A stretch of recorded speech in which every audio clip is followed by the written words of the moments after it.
Hello, I'm Scott Deardorff, and welcome to Autumn Nuthatch, Painting Birds with the Mixer Brush, which is the first installment in the Over My Shoulder Photoshop painting series. I'm looking forward to sharing with you in this series my tools and techniques for painting a wide variety of different subjects. The paintings that I'll be making as a part of this series are actual paintings that I'll be working on, either for myself or for a client. And you'll have a chance, as I work, to look over my shoulder and to see the process that I go through as I take a painting from concept to completion. We'll be starting in this tutorial with a look at painting birds in a natural environment. This is a passion of mine, and the painting that I'll be working on here is one that I'll be doing as a part of a limited edition series focusing on the birds that live and breed here in the local mountains that surround Lake Arrowhead.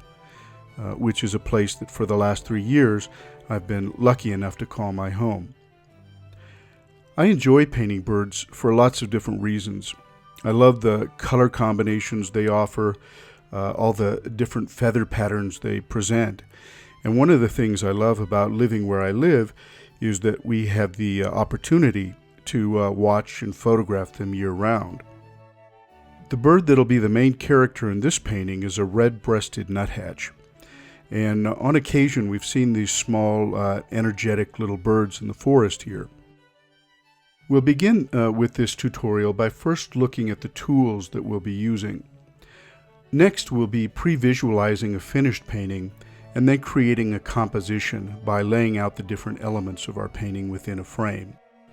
And with our elements in place, we'll prepare for painting by making some adjustments to colors and tones.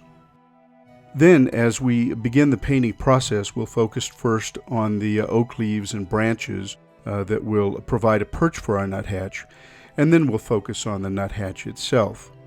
First simplifying the photographic detail of the original, then adding a painted detail to the feathers, the eye, and the beak.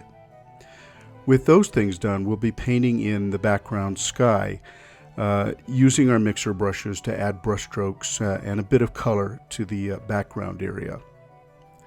So that's where we're headed.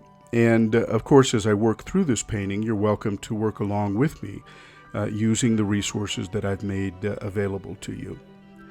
I do want to point out to you that in this tutorial and in this series of tutorials, I won't be going into nearly as much detail with regard to the settings and functions of the mixer brush. This is something that I did fairly thoroughly in my Mastering the Digital Canvas series.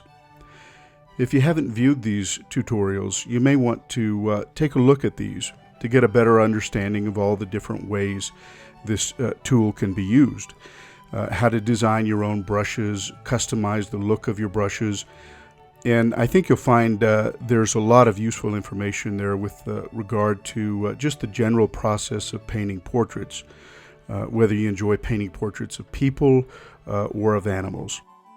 So in this tutorial series, you'll be given the tools and shown how to use them, but not necessarily a lot of information about how to design and create them. I'd also like to point out that to follow the techniques I'll be using here, you'll need to have a version of Photoshop that includes the mixer brush, and that would be CS5 or any later version. And you'll need to own a graphic tablet as well. And I would strongly recommend an art pen to go along with your tablet. This way all the different motions of your stylus, including stylus rotation, will be indicated in your brush strokes.